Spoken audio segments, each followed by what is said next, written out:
welcome back to my YouTube channel, that is Maths with Shivangi Nagar. In the today's session, we will discuss the class 10th, chapter number 5, arithmetic progression, the exercise 5.2, the 5 questions, that is 6 to 10th, right? So let's begin with the question. What the first question says, check whether the minus 150 is a term of the AP. देखो आपको एक sequence आपको एक AP दिया हुआ है, ये declare किया हुआ है that it is a AP और हमें ये चेक करना है कि क्या इस एपी में माइनस 150 जो है वो इस एपी को बिलोंग करता है या नहीं करता है। अब देखो जब भी आपको टर्म दे दी जाए और उसको चेक करने को बोले कि वो उस पर्टिकुलर एपी का टर्म है या नहीं है, तो दैट मीन्स आप उस टर्म के ये पता लगा लो कि भाई वो उस टर्म को बिलोंग कर रहा है नहीं कर रहा है। कैसे? By finding the value of n. अब देखो क्या बोलना चाह रही हूँ, मान लो कि let minus 150 be the nth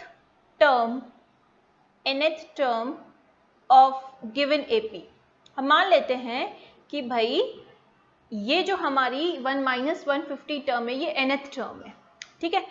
तो अगर हम ये n की वैल्यू निकालें और अगर n आपका इंटीजर आए, क्या आए? अगर n आपका इंटीग्रल फॉर्म में आंसर आती है, क्योंकि n क्या बता रहा है? Number of term, right. और नंबर ऑफ टर्म्स मैंने आपको बताया था हमेशा क्या होना चाहिए? पॉजिटिव इंटीजर होना चाहिए, 1 2 3, क्योंकि यही तो बताता है first term, second term, third term, fourth term.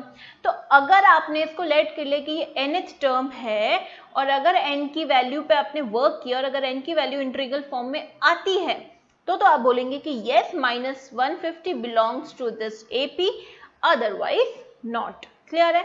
अब अगर हमने इसको nth टर्म मान लिया तो दैट मीन्स हम क्या बोलना चाह रहे हैं कि an टर्म जो है गिवन AP का वो कितना है? माइनस 150। अच्छा, an का फॉर्मूला क्या होता है? a plus n minus 1 into D, यही होता है फॉर्मूला, जिसमें बेटा आपके पास a की वैल्यू क्या होती है? a is your first term और फर्स्ट टर्म आपको गिवन एपी में दिया हुआ है, क्या है? जो बिल्कुल फर्स्ट प्लेस पे लिखा होता है दैट इज 11। सिमिलरली यहाँ पे डी क्या है? डी है आपका common difference, D is your common difference, D is your common difference. और कॉमन डिफरेंस क्या होता है कि आप आपके पूरे एपी में से कोई भी एक पेयर उठाओ और सक्सेडिंग टर्म में से प्रीसीडिंग टर्म को माइनस करो। तो लेट्स से हमने यहाँ पे 8 और 5 को ले लिया, ठीक है। तो कॉमन डिफरेंस क्या होगा? 5 माइनस 8, 8 माइनस 5 नहीं, 5 माइनस 8, सक्सीडिंग टर्म में से प्रीसीडिंग टर्म को माइनस करना है। तो 5 माइनस 8 क्या होगा? माइनस 3। तो आपके पास कॉमन डिफरेंस क्या आया? माइनस 3। तो अब हम a और d की वैल्यू अगर यहाँ पे पुट करेंगे, ठीक है, तो सिर्फ ये पूरी एंटायर इक्वेशन किस में कन्वर्ट हो जाएगी आपकी? The entire equation converts into n, और उसके लिए सॉल्व करना हमारे लिए इजी है। तो हम किसकी तरफ मूव कर रहे हैं? हम n की वैल्यू फाइंड आउट कर रहे हैं। वो क्या है? हमने वो n लिया, nth टर्म जो हमें चेक करना है माइनस 150 को। क्लियर? तो चलो a की वैल्यू 11 पुट किया, उसके बाद n माइनस 1, d का वैल्यू है minus 3 is equals to minus 150। उसके बाद अब n से एसोसिएटेड जितने भी कांस्टेंट्स हैं उन सबको राइट साइड पे शिफ्ट करना स्टार्ट करो। तो सबसे पहले हम इस 11 को राइट साइड पे शिफ्ट करेंगे, तो n minus 1 multiply by minus 3 is equals to minus 150 minus 11। Minus 150 minus 11 makes what? Minus 161। Clear है? उसके बाद n माइनस 1 इंटू माइनस 3 आपके पास इधर लेफ्ट में रहा। अब माइनस 3 क्या है? इस पूरे एंटायर n माइनस 1 ब्रैकेट के मल्टीप्लीकेशन में है, तो अब इसकी बारी है ट्रांसपोज होने की, तो ये इधर जाएगा तो क्या बन जाएगा? n minus 1 is equals to minus 161 upon minus 3। ये माइनस से माइनस आपका कैंसिल हो गया। क्लियर है? उसके बाद n माइनस 1 आपके पास क्या रहा? 161 अपॉन 3। अब एक बात बताओ, ये 161 अपॉन 3 जो है, क्या ये 161 3 से कैंसिल आउट होगा? नहीं होगा। क्यों नहीं होगा? क्योंकि 3 की डिविजिबिलिटी क्या होती है? 3 की डिविजिबिलिटी फटाफट से हम चेक कर लेते हैं कि सम ऑफ डिजिट्स क्या होना चाहिए आपका? सम ऑफ डिजिट 3 के मल्टीपल में होना चाहिए। तो 1 प्लस 6 प्लस 1, ये तो आपको 8 बता रहे हैं। क्या 8 जो है क्या वो 3 से डिविजिबल होता है? नहीं होता, यानी कि ये वैल्यू आपको क्या मिलेगी? फ्रैक्शन में मिलेगी। अब आप 1 को भी इधर ट्रांसपोज करोगे, ठीक है, तो ये 161/3 प्लस 1 भी अगर आप सॉल्व करते हैं तो एलसीएम लेंगे 161 प्लस 3/3, तो क्या आया 164/3। तो अभी भी ये क्या है? ये एक फ्रैक्शन वैल्यू है, ठीक है, ये आपको पूरा कंप्लीटली डिवाइड नहीं करेगा 164 को। तो सिंस जो n है it is not a positive integer, i plus का मतलब है positive integer, therefore -150 is not term of given AP। Clear है बच्चों? क्योंकि n की वैल्यू हमारे पास पॉजिटिव इंटीजर में नहीं आई है, तो यानी कि ये जो -150 है ये ऐसी कोई टर्म है ही नहीं इस AP के अंदर। क्लियर है? चलिए आगे चलते हैं नेक्स्ट क्वेश्चन पे। क्वेश्चन नंबर 7 में देखो हमें क्या पूछा हुआ है कि एक जो पर्टिकुलर AP है उसकी 31st टर्म फाइंड आउट करो। दैट मीन्स हमें क्या फाइंड करना है? A31 हमें फाइंड आउट करना है। क्लियर? गिवन क्या है? उसी AP का 11th टर्म हमें गिवन है। A11 हमको गिवन है बच्चों 38 एंड A16 हमको गिवन है दैट इज व्हाट? 73। क्लियर है? अब इन दोनों को यूज करके, मैम इसमें तो ना आप तो हमें फर्स्ट टर्म गिवन है ना कॉमन डिफरेंस गिवन है, तो हम A31 कैसे फाइंड आउट करेंगे? सो सी हियर हम इन्हीं दो इंफॉर्मेशन को यहाँ पे क्या करेंगे? यूज करेंगे। A11 क्या होता है? तो हमारा an का फॉर्मूला क्या होता है? a plus n minus 1 into D, यही फॉर्मूला होता है। तो अगर मैं n को 11 से रिप्लेस करूं तो A11 is what? a plus 11 minus 1 10 into D होगा, है ना? तो यानी कि A11 क्या है? a प्लस 10d, जिसकी वैल्यू आपको दी हुई है 38। सिमिलरली इसी फॉर्मूले में अगर आप n को रिप्लेस करेंगे 16 से तो ये क्या बन जाएगा? A16 is equals to a plus 16 minus 1 that means 15d, यानी कि ये है आपका a plus 15d is equals to 73। अब आप इसको मार्क करो इक्वेशन नंबर 1, इसको मार्क करो इक्वेशन नंबर 2। तो ये क्या बन गया आपका? Linear equation in 2 variable. What are the 2 variables? a and d, जहां पर a क्या है हमारा फर्स्ट टर्म एंड d क्या है? Common difference. क्लियर है? अब इन दोनों को सॉल्व करेंगे, किसी भी मेथड से आप सॉल्व कर लो, आप लोगों ने लीनियर इक्वेशन स्टडी किया हुआ है। क्लियर? तो हम इसको सॉल्व करेंगे एलिमिनेशन मेथड से, और एलिमिनेशन मेथड से हम क्या करेंगे? इक्वेशन नंबर 1 में से माइनस करेंगे इक्वेशन नंबर 2 को। So a plus 10d is equals to 38, a plus 15d is equals to 73, और आप इसमें से ये इक्वेशन को माइनस कर रहे हैं 1 में से, तो अब क्या होगा? साइन चेंज होगा। तो ये देखो ये a से a कैंसिल हुआ, 10 minus 15d is what? Minus 5d is equals to 73, और 38 का डिफरेंस क्या होगा? So this is 13 minus 8 is what? 5 and 3 minus 35। तो अब d को कैलकुलेट कर सकते हैं यहाँ से, तो -35 अपॉन -5 उधर ट्रांसपोज होकर डिवीजन में जाएगा, माइनस से minus cancel, 5 cancel, 35 how many times? 7 times. तो d की वैल्यू क्या आई आपके पास? 7 आई। अब अगर d की वैल्यू 7 आई, ठीक है, तो d की वैल्यू किसी भी एक इक्वेशन में पुट कर दो and get the value of a also. तो अब आपके पास कॉमन डिफरेंस भी कैलकुलेट हो गया, फर्स्ट टर्म भी कैलकुलेट हो गया, तो क्या हम a जो 31st टर्म है A31 वो निकालेंगे? बिल्कुल इजीली निकाल सकते हैं। तो देखो हमने क्या किया? d इज इक्वल्स टू 7 को पुट किया इन इक्वेशन नंबर 1 में, तो इक्वेशन नंबर 1 क्या बन जाएगा? a plus 10 into 7 is equals to 38, a is equals to 38 minus 70, so a is equals to what? 38 और 70 का डिफरेंस क्या होगा? सो 2, स्मॉलर क्वांटिटी में से बिगर क्वांटिटी का एलिमिनेट करें तो नेगेटिव में आंसर आएगा। दिस इज 6 माइनस 3 माइनस 32, तो a की वैल्यू आपके पास आई माइनस 32। ऐसे माइनस करेंगे, 70 में से 38 को माइनस करेंगे तो ये हो जाएगा 10, ये 6, 10 minus 2 8 is 2 and this is 3। Clear है? तो a भी आ चुका है, d भी आ चुका है, तो बस आप दोनों वैल्यूज आप यहाँ पे A31 को फाइंड आउट करने में लगाइए। अब इसी फॉर्मूले में अगर आप ये जो हमारा an का फॉर्मूला है इसी में n को 31 से रिप्लेस करेंगे तो क्या बनेगा? तो देखो हम directly writing over here A31 is A plus 31 minus 1, that means 30 into D. अब यहाँ पे A31 में A की वैल्यू आप पुट करेंगे -32 प्लस 30 इंटू D की वैल्यू कितनी है 7, तो A31 क्या आ जाएगा -32 प्लस 30 इंटू 7 इज व्हाट 210। अब 210 में से आप 32 को, क्योंकि एक नेगेटिव क्वांटिटी एक पॉजिटिव क्वांटिटी है, तो यानी कि होगा तो अल्टीमेट सब्ट्रैक्शन, और साइन कौन सा आएगा जो बिगर वैल्यू है, दैट मीन्स 210 से bigger one, that means positive में आंसर आने वाला है। अब डिफरेंस क्या होगा, तो 210 एंड 32 का डिफरेंस क्या होता है, 10 minus 2 is 8, 10 minus 3 is 7, 1, that is 178। So this is our answer, the 31st term of given AP is 178। Clear है। चलिए आगे चलते हैं नेक्स्ट क्वेश्चन नंबर 8 पे। क्वेश्चन नंबर 8 बिल्कुल वही क्वेश्चन नंबर 7 के ही प्रोफाइल का है। देखो क्या है, an AP consist of 50 terms, हमें टोटल टर्म्स दे दी हैं, ठीक है। द टोटल टर्म्स कितनी है इस पर्टिकुलर AP की, 50 टर्म्स है, यानी कि जो लास्ट टर्म है वो 50th नंबर का टर्म है। क्लियर। तो अब देखो वही लास्ट टर्म हमको इस क्वेश्चन में भी दिया हुआ है, क्या, द लास्ट टर्म इज 106, यानी कि आपको 50 टर्म जो है A50 जो है वो कितना दिया हुआ है, 106 दिया हुआ है। लेट्स रब इट, थोड़ा अच्छे से लिखते हैं इसको हम। आपको A50 दिया हुआ है कितना, 106। क्लियर है।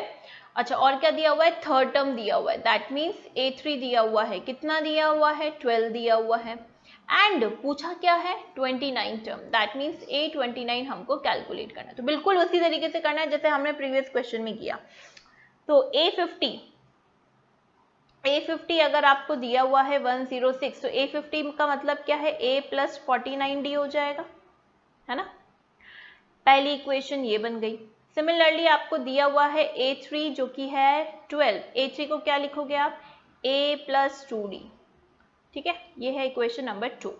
अब इक्वेशन नंबर 1 में से इक्वेशन नंबर 2 को माइनस करोगे तो क्या बनेगा, A plus 49D is equals to 106, A plus 2D, ये है 49 बच्चों, ठीक है।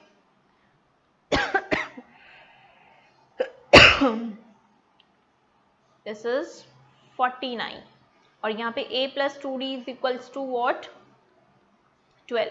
चलो अब माइनस करेंगे हम तो सबके साइन चेंज हो जाएंगे, ये दोनों कैंसिल हो जाएगा, 49 माइनस 2D 47D, एंड 106 में से आप 12 एलिमिनेट करेंगे तो क्या आ जाएगा, 4 एंड 9, 94। क्लियर है। अब D को कैलकुलेट करने के लिए 47 को राइट साइड पे ट्रांसपोज करोगे तो 94 अपॉन 47, और 47 इसको कैंसिल करेगा हाउ मेनी टाइम्स, 2 टाइम्स। तो यहाँ से आपके पास D की वैल्यू क्या आई, D की वैल्यू आई 2, और इसी D की वैल्यू को हम अब इक्वेशन नंबर 2 में पुट करेंगे, ठीक है। जैसे ही इक्वेशन नंबर 2 में पुट किया तो देखो क्या आया, A plus 2 into 2 is equals to 12, तो A की वैल्यू क्या आई, 12 माइनस 4, दैट इज 8। अब आपके पास फर्स्ट टर्म आ गया, कॉमन डिफरेंस आ गया, तो can we calculate the A29 term, yes we can easily calculate. A29 means what, A plus 29 minus 1 into D, which means A plus 28D। A की value कितनी आई, 8, D का value कितना है, 2, तो 28 इंटू 2। अभी 28 इंटू 2 कितना होता है, 56, this is 8, 8 plus 56 makes what, 64 here. तो यानी कि A29 जो है इस पर्टिकुलर AP की जो 29th टर्म है, 29th term of given AP, 29th term of given AP is what, 64 here. Clear. चलिए आगे चलते हैं नेक्स्ट क्वेश्चन नंबर 9 पे। Again the same profile, but अब हमें यहाँ पे देखो क्या बोला हुआ है, पहले देखो क्वेश्चन पढ़ो। If the third term and the 9th term of a particular AP is 4 and minus 8, आपको थर्ड टर्म दी हुई है यानी कि A3 दिया हुआ है, 9th टर्म दी हुई है A9 दिया हुआ है, जो कि क्या है, 4 and minus 8, 4 and minus 8। Clear. तो हमसे पूछा है which term of this AP is zero, कौन सी टर्म जो है वो जीरो है इस एपी की। दैट मीन्स हम मान लेते हैं let nth term is zero, हम मान लेते हैं कि जो nth टर्म है वही जीरो है, यानी कि an हमने मान लिया जीरो है। तो हमें किस पे वर्क करना है, इस n पे वर्क करना है कि भाई ये कौन से नंबर की टर्म है जो जीरो बनी है। क्लियर। तो चलो यही जो दो इंफॉर्मेशन है पहले इसको यूज करके हम फर्स्ट टर्म कॉमन डिफरेंस निकालेंगे और फिर इस an पे वर्क करेंगे हम और यहाँ से n की वैल्यू निकालेंगे जो कि हमें ये बताएगा कि हाँ भाई ये पर्टिकुलर नंबर की टर्म है जो कि जीरो है। तो a3 को क्या लिखोगे आप, a plus 2d is equals to 4, इसको इक्वेशन नंबर 1 मार्क किया। a9 को लिखोगे आप a plus 8d is equals to -8, इसको इक्वेशन नंबर 2 आपने बनाया। अब इक्वेशन नंबर 1 में से इक्वेशन नंबर 2 को माइनस करोगे तो a plus 2d a plus 8d is equals to 4 और इधर आएगा -8। अभी इनको माइनस करोगे तो सेकेंड रो एलिमेंट के साइन चेंज होंगे सारे, ठीक है, ये हो जाएगा प्लस, तो ये कैंसिल आउट हो गया। नाउ 2 माइनस 8, अब माइनस साइन कंसिडर करना होगा तो -6d is equals to 4 plus 8, यहाँ पे प्लस साइन कंसिडर करना होगा, 4 प्लस 8 इज व्हाट 12। अब d की वैल्यू निकालनी तो 12 अपॉन -6 कैंसिल किया तो क्या आंसर आया -2, तो यानी d आपके पास क्या आया -2। अगर कॉमन डिफरेंस नेगेटिव होता है तो कौन सी एपी होती है, डिक्रीजिंग एपी, राइट। चलो अब अगर ये जो d इज इक्वल्स टू -2 आया है इसको हम पुट करेंगे इक्वेशन नंबर 1 में, ठीक है। तो क्या बना, a plus 2 into -2 is equals to 4, a is equals to 4 plus 4, 2 into -2 -4 बनेगा, उसको राइट साइड पे ट्रांसपोज कर दिया तो a की वैल्यू क्या आई आपके पास 8 आई। अब आपके पास a आ चुका है, that mean the first term common difference आ चुका है, तो हमें किस पे वर्क करना है, an पे वर्क करना है, ठीक है। an हमको दिया हुआ है 0 और ये 0 जो है वो कौन से नंबर की टर्म है यही हमें फाइंड आउट करनी है। तो an को क्या लिखोगे आप, a plus n minus 1 into D. Clear. a की वैल्यू क्या निकाली 8, जो हमने निकाली अब पुट कर दो, d की वैल्यू होगी -2 इज इक्वल्स टू 0। अब क्या करो, 8 को इधर ट्रांसपोज कर दो या इस पूरे टर्म को इधर ट्रांसपोज कर दो, तो चलो 8 को करते हैं हम ट्रांसपोज, तो n minus 1 minus 2 is equals to -8, 0 minus 8 is -8। अब इस -2 को इधर ट्रांसपोज करोगे तो -2 n माइनस 1 ब्रैकेट से क्या है पूरा मल्टीप्लीकेशन में, तो राइट साइड पे जाएगा तो क्या हो जाएगा, डिवाइड हो जाएगा, तो n minus 1 is equals to -8 upon -2, minus से minus cancel, 2 cancels 8, how many times 4 times, so what we are left over with, n minus 1 is equals to 4, so n is equals to bingo 5, यानी कि ये जो हमारी 0 है, ठीक है, इस पर्टिकुलर एपी की वो कौन से नंबर की टर्म है, that is your 5th number का टर्म, दैट मीन्स A5 आपका क्या है 0 है। क्लियर है। तो ये था क्वेश्चन नंबर 9। चलिए आगे चलते हैं क्वेश्चन नंबर 10 पे। देखो क्वेश्चन नंबर में क्या दिया हुआ है, हमें कॉमन डिफरेंस फाइंड करना है और क्या दिया हुआ है, 17th term of an AP exceeds the 10th term by 7। हमें बोला हुआ है कि जो एक पर्टिकुलर एपी उसकी जो 17th टर्म है, ठीक है, वो क्या कर रही है, एक्सीड कर रही है, ठीक है, मतलब ज्यादा है, एक्सीड मतलब मोर आया, एक्सीड है one and the same thing, जिसका मतलब क्या होता है ज्यादा, यानी कि प्लस में है, ठीक है, एडिशन फॉर्म में है। कितना ज्यादा है, 7 ज्यादा है, किससे ज्यादा है, 10th टर्म से ये, तो ये एक इक्वेशन बना आपका। अब इसमें देखिए आपको निकालना है कॉमन डिफरेंस, तो देखो इसी रिलेशन, ये एक इंफॉर्मेशन दी हुई है, इसी ये जो हमने इक्वेशन बनाया है 17 टर्म और 10 टर्म में, इसी से हमको डी निकालना है। अब देखो कैसे निकालेंगे, तो देखो अगेन वही अपने an के फॉर्मूले पे आ जाओ। an क्या होता है, a plus n minus 1 into D. अब अगर आप n को 17 से रिप्लेस करेंगे तो a17 को क्या लिखेंगे, a प्लस 16d लिखेंगे। सिमिलरली आप n को 10 से रिप्लेस करेंगे तो a10 को क्या लिखेंगे, a प्लस 9d लिखेंगे, ठीक है। तो यही a17 और a10 की जो राइट हैंड साइड वाली आपकी वैल्यूज हम है, इनको हम यहाँ पे पुट करते हैं, तो क्या बन जाएगा, ये a plus 16d is equals to a plus 9d plus 7। a से a कैंसिल किया, भाई भाई को एक तरफ रखा, दैट मीन्स 9d को लेफ्ट साइड पे ट्रांसपोज करो तो 16d minus 9d is equals to 7 हो जाएगा। क्लियर। अब उसके बाद 16 में से 9 को एलिमिनेट करेंगे बच्चों तो क्या बनेगा 7d इज इक्वल्स टू 7 और d निकालना है तो 7/7 दैट मीन्स व्हाट 1। तो बेटा यहाँ पे ये जो AP है देखो ये क्या आई आपके पास, इस AP की जो कॉमन डिफरेंस है वो आई आपके पास 1। क्लियर है। तो ये था हमारा आज का सेशन जिसमें हमने टोटल 5 क्वेश्चंस किए हैं और सारे के सारे क्वेश्चंस किसके ऊपर बेस्ड थे कि आपको टर्म दी हुई, लेट्स से आपको TN टर्म TK टर्म दे दी किसी पर्टिकुलर AP की और आपसे TM टर्म पूछ ली, तो आपसे जो TM टर्म पूछी वो कब फाइंड होगी, जब आपको उसका फर्स्ट टर्म और कॉमन डिफरेंस पता होगा। तो ये दोनों चीजें कहाँ से निकलेंगी, तो जो आपको गिवन है TN और TK टर्म, पहले उन दोनों को सॉल्व करके, ठीक है, लीनियर इक्वेशन का कंसेप्ट लगेगा, लीनियर इक्वेशन 2 वेरिएबल का, उस कंसेप्ट को यूज करके सबसे पहले आप first term and common difference find करेंगे और उसी को यूज करके जो आपसे TM टर्म पूछी हुई है उसको फाइंड आउट करेंगे। क्लियर है।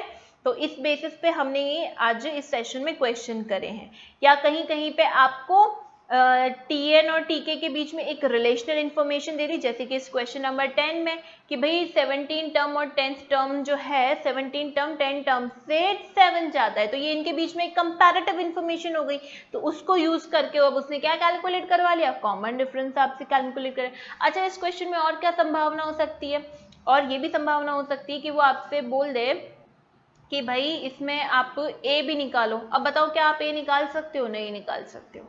क्यों नहीं निकाल सकते हो, आप इस टाइप के क्वेश्चन में सिर्फ कॉमन डिफरेंस ही निकाल सकते हो, आप D निकालने के बाद ब्लॉक हो जाओगे। आपसे अगर पूछा कि फर्स्ट टर्म क्या है तो फर्स्ट टर्म नहीं निकाल सकते।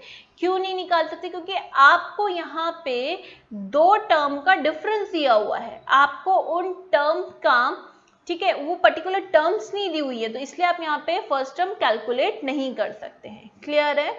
तो ये था हमारा आज का सेशन। तो अगर आपको सारे सोल्यूशन समझ में आए हैं, if you got all the solutions, each and every concept if you get, if you like my video, give me a thumbs up, do share with your friends, and if you're new to my channel then please do subscribe it and press the bell icon so that you will never miss any of the updates. Till then, bye bye, take care, see you in my next video.